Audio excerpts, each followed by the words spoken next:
En Relatos de Historias Asombrosas te hablaré sobre el Arca de la Alianza y si fue abierta por los científicos.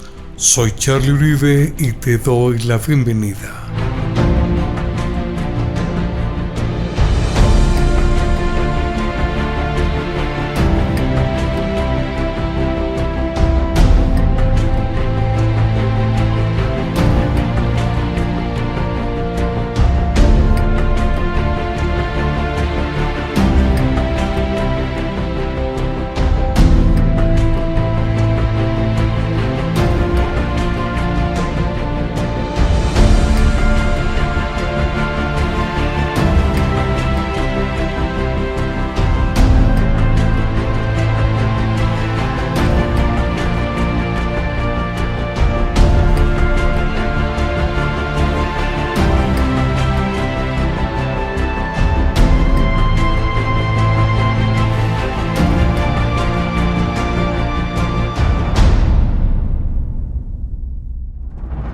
Nuestra jornada continúa aquí en Jerusalén, en busca del Arca de la Alianza.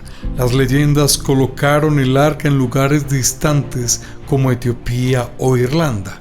Chris Mitchell conversó con un investigador que cree que el arca puede estar mucho más cerca de lo que las personas piensan.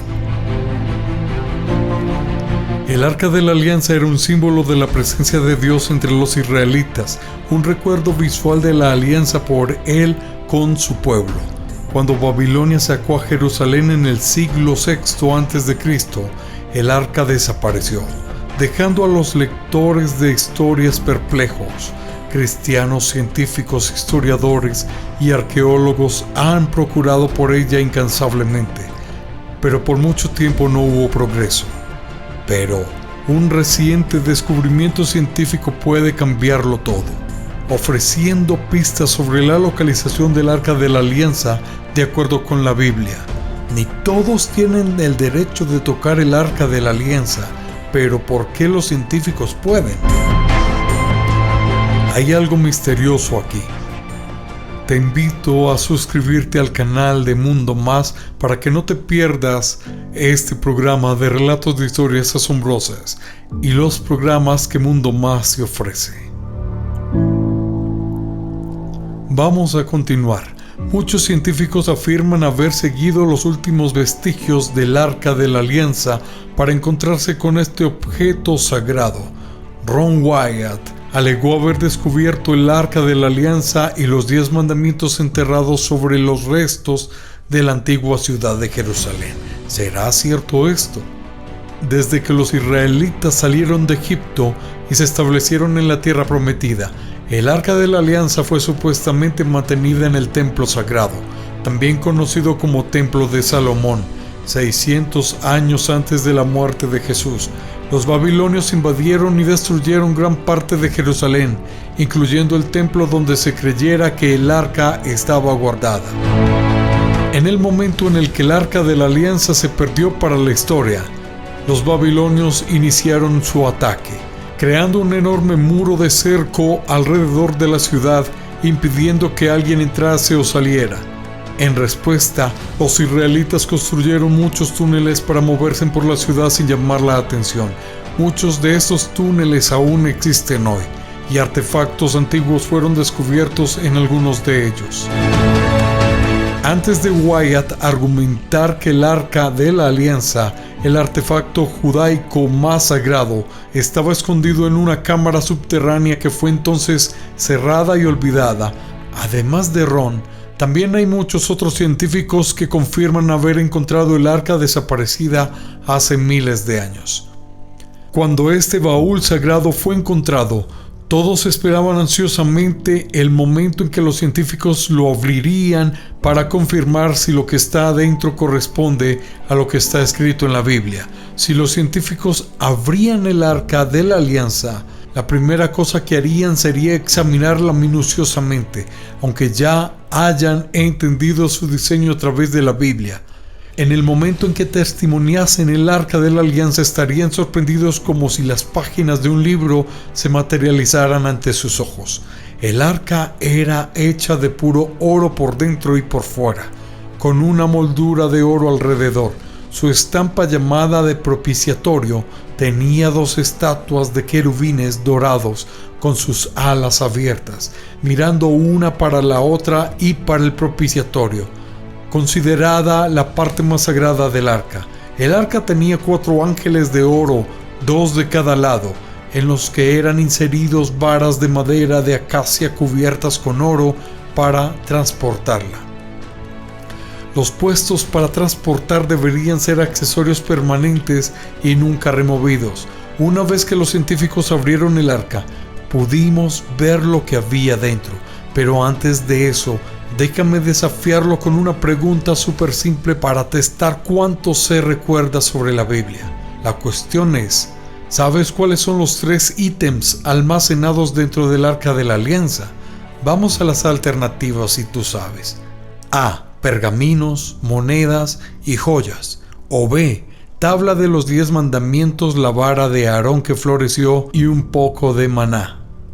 O C. Barras de oro, vestidos ceremoniales y una corona. D. Animales de sacrificio, incienso y óleo. Ahora es la hora de pensar, ¿de acuerdo? Si tú conoces lo que hay dentro, tengo la certeza de que la mayoría del público que respondió dio la respuesta correcta. Entonces vamos a ver cómo los científicos fueron sorprendidos con lo que encontraron dentro. Los 3 artefactos importantes dentro del arca eran los 10 mandamientos, el bastón y el maná como un vaso de contención. El arca cargaba artefactos que remitían a momentos claves durante el tiempo de Israel en el desierto. El segundo conjunto de tablas de piedra representaba la ley, el patrón de justicia del Antiguo Testamento. Moisés rompió las tablas originales en Éxodo 32, después de que los israelitas hicieron el becerro de oro para adorar. El maná en la tijera de oro representaba el alimento de sustentación de la vida que Dios da a su pueblo. Cuando Israel estaba en el desierto, el Señor los sustentó con este pan misterioso. Sin saber lo que era, ellos lo llamaban maná, que significa lo que es. Cuando Jesús alimentó a los 5,000, Él dijo que Moisés no les dio el pan del cielo, pero que su Padre les daba el verdadero pan del cielo. El pan de Dios es el que desciende del cielo y da vida al mundo. La carne y la sangre de Cristo son el alimento de sustentación de la vida para el cristiano. La vara de Aarón era la misma vara que Dios transformó en serpiente ante el faraón, pero el momento más significativo notado por el escritor de Hebreos fue el brotamiento y la flora de la vara en Números, cuando el pueblo de Israel comenzó a resmungar contra el liderazgo de Moisés y Aarón. El Señor derrumbó un grupo de rebeldes para probar la escolta del sacerdote de Aarón y su linaje. El Señor ordenó a las tribus de Israel que establece en 12 bastones, con Aarón representando a la tribu de Leví, designada por Dios para el sacerdote. Durante la noche los bastones fueron dejados del lado de fuera, y por la mañana la vara de Aarón había brotado y producido flores, trayendo amenduas maduras para los israelitas. Esta vara representa la línea del sacerdote, algo que llamó la atención a los científicos. El propiciatorio fue colocado sobre el arca, y cuando el sacerdote entraba en el santo de los santos, en el lugar santísimo, aspergía la sangre del sacrificio sobre el propiciatorio, representando la sangre expiatoria de Jesús. El pecado de Israel formaba una barrera entre Dios y ellos, así como nuestros pecados también nos separan de Dios. Para resolver ese dilema, la sangre de Jesús es esencial, así como la sangre en el propiciatorio. La sangre de Cristo está entre la ley de Dios y la presencia de Dios. Cuando el Señor ve la sangre, su ira es satisfecha y las transgresiones del pueblo de Dios son perdonados. Ahora el Señor no nos ve más por las lentes de la ley, sino por el Evangelio. El Arca de la Alianza es más que una historia bíblica, es un símbolo mítico. Solo ciertas personas podían tocarla o aproximarse a ella, pues eran tan sagradas que tocarla significaba la muerte instantánea. El arca de la alianza fue colocada en la cámara santa del templo de Jerusalén, o sea, el lugar santísimo. Solo el sumo sacerdote tenía permiso para estar en su presencia, y eso solo una vez por año, para cubrirla o descubrirla. Para mover el arca, usted necesitaba ser uno de los hijos de Aarón, un levita, nacido de la tribu de Leví.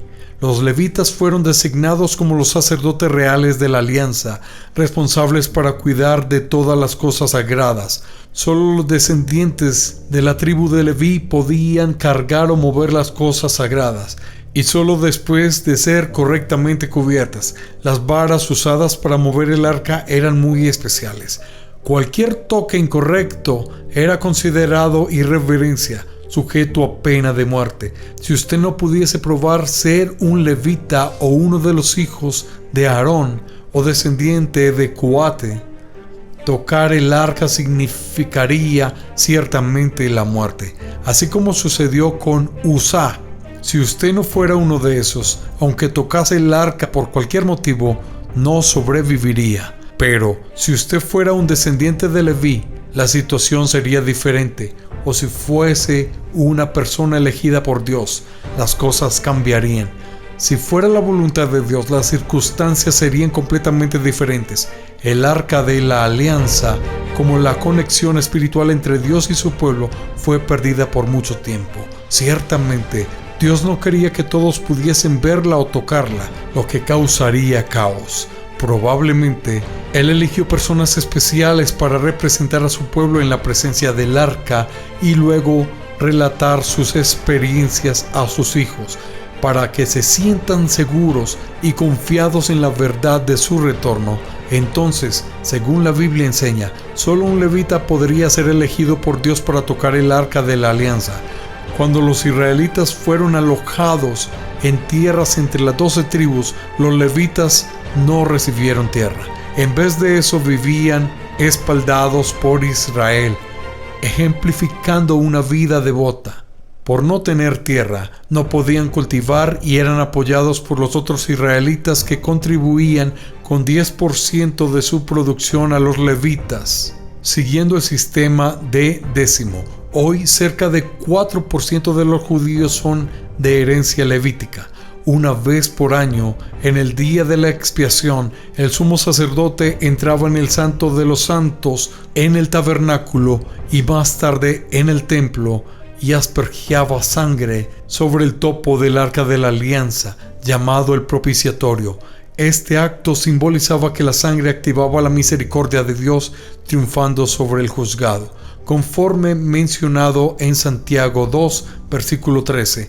Porque el juicio será sin misericordia sobre aquel que no hizo misericordia, y la misericordia triunfa del juicio.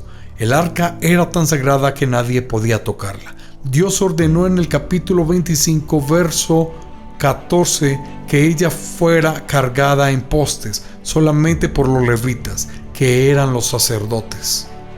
Habían ángeles del lado del arca y los sacerdotes le deslizaban los postes por esos ángeles para cargarla. Los levitas eran responsables por cargar el arca usando 2 varas de madera insertadas a través de los ángeles en sus lados, pues tocar la propia arca resultaría en la muerte en las manos de Dios. Como se menciona en el segundo libro de Samuel, levita Uzá tocó el arca con su mano para deslizarla y Dios instantáneamente lo mató. Además de la información de que los científicos encontraron el arca de la alianza, existen muchas teorías alrededor de ella. Una teoría persiste en que el arca de la alianza fue guardada en la iglesia de Santa María de Sion en Achún, Etiopía. Esta teoría, Menelik I trajo el arca a Etiopía durante su visita a Salomón en Jerusalén. La tradición afirma que el arca permanece escondida en una capilla dentro de la iglesia, guardada por una línea de sacerdotes.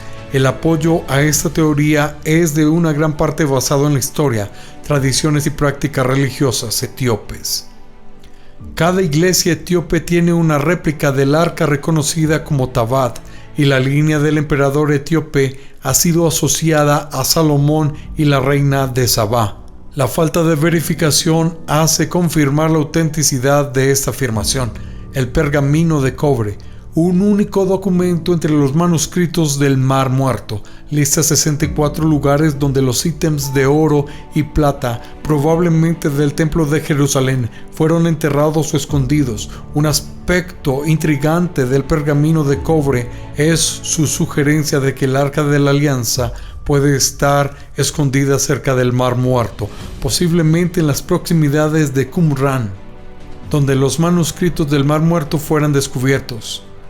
El pergamino de cobre implica la presencia del arca, pero no ofrece coordenadas precisas sobre un lugar de descanso final, así como los científicos pueden haber encontrado la localización del Arca de la Alianza. Es posible que Dios esté dando señales y orientación a su pueblo elegido para encontrar el tesoro perdido hace miles de años, pero si Él permitiera que la presencia de esta arca sea anunciada públicamente o no, es desconocido, o tal vez Él solo haya revelado a la humanidad el espíritu sagrado de esta arca, no físicamente. Ron, por ejemplo, estaba convencido de que había sido testigo del Arca de la Alianza, pero algo extraño lo impidió de tomar fotos o videos de ella. El relato que cuenta el regreso del lugar para colectar más evidencia, 4 ángeles estaban frente a él y dijeron que no era hora de que el mundo pueda ver el descubrimiento con sus propios ojos. Tal vez el tiempo para eso esté aproximándose, pero hasta ahí cualquier testimonio o contacto con esta arca debe ser guiado por la aprobación de Dios. Volviendo un poco al tiempo, la última mención del arca del Antiguo Testamento en Segunda de Crónicas, capítulo 35, cuando Josías, rey de Judá, colocó el arca en la casa que Salomón había construido, el templo, alrededor de 630 años antes de Cristo. Una de las teorías más conocidas sobre el arca está ligada al épico nacional del siglo XIV de Etiopía, el Kebra Nagaste. Este relato, la reina de Sabá visitó al rey Salomón en Jerusalén durante el siglo X a.C. y tuvo un hijo llamado Menelik. En su viaje de vuelta a casa, Menelik regresó a Jerusalén una vez mayor de edad. Aunque Menelik haya finalmente elegido volver a su madre, Salomón envió con él una compañía de judíos. Esos compañeros, frustrados en dejar Jerusalén, decidieron llevar una especie de membranza del Arca de la Alianza. Era tarde de más para Salomón recuperar el objeto sagrado. Menelik trajo el arca con él para la ciudad de Ashum. Con el arca a su lado, él más tarde conquistó varios territorios circundantes para lo que se tornaría el imperio etíope, el Kebra Nagaste. Y su relato del arca son parte importante de la historia nacional de Etiopía. Aunque muchos estudios ahora creen que el texto sea apócrifo, los reyes medievales de Etiopía, llamados de dinastía salomónica, reivindicaban descendencia directa de Menelik y Salomón. Esta dinastía gobernó hasta 1974 y su conexión bíblica fue codificada en el emperador Haile Selassie, el conquistador de León. Las constituciones de 1931 y 1955, además del gobernador de Etiopía, reconocían esta relación. La mayor denominación religiosa del país, la Iglesia Ortodoxa Etíope, Teoarredo, entiende el Kebra Nagaste como una historia cristiana legítima. El Arca de la Alianza ha sido guardada cerca de Ashum, en la iglesia de Santa María de Sion. Ni siquiera el sumo sacerdote de Ashum puede entrar en su cámara de descenso. Solo un único guardián, un monje virgen, tiene el acceso y no puede dejar los terrenos sagrados hasta su muerte. La influencia del arca es sentida en todo el mundo ortodoxo etíope. Cada una de sus iglesias tiene un tabat, una réplica sagrada del arca, mantenida en el Santo de los Santos y solo es retirada durante las fiestas y momentos de necesidad. Cada tabot es venerado como si fuese la propia arca. A pesar de ser una parte integral de la ortodoxia etíope, la naturaleza de la supuesta tutela del arca de Ashum tornó la reivindicación de propiedad de la iglesia no verificable. La mayoría de los historiadores piensan que sí existía. La reliquia de más de 3000 años se desintegró con el tiempo o fue destruida, pero esto también es solo especulación. Para muchos, el destino final del arca permanece en un misterio fascinante y tal vez insoluble. El simbolismo del arca antije su grande clímax en el día de la expiación, cuando la sangre del sacrificio era aspergida en el propiciatorio. La gloria de Dios aparecía. Esto era una imagen de la gloria celestial de Dios, donde los ángeles están frente a su trono, aliviando el día y la noche. También era una imagen de la presencia restaurada de Dios a través de la resurrección de Cristo. Si la presencia de Dios fue restaurada a los cristianos en la resurrección de Cristo, entonces esas cosas de la redención son cosas que los científicos ansían por examinar. ¿Y tú qué piensas sobre este tema? Soy Charlie Uribe y nos vemos en el próximo programa de Relatos de Historias Asombrosas. Hasta pronto.